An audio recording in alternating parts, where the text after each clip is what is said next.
বন্ধুরা, আসসালামু আলাইকুম। ভিডিওটি যারা দেখছেন আশা করি সবাই ভালো আছেন।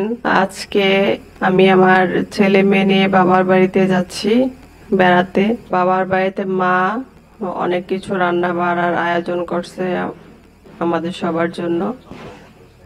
তার থেকে কিছু কিছু জিনিস আপনাদের সাথে শেয়ার করলাম। আপনারা ভিডিওটি দেখেন শুরু থেকে শেষ পর্যন্ত, আশা করি ভালো লাগবে।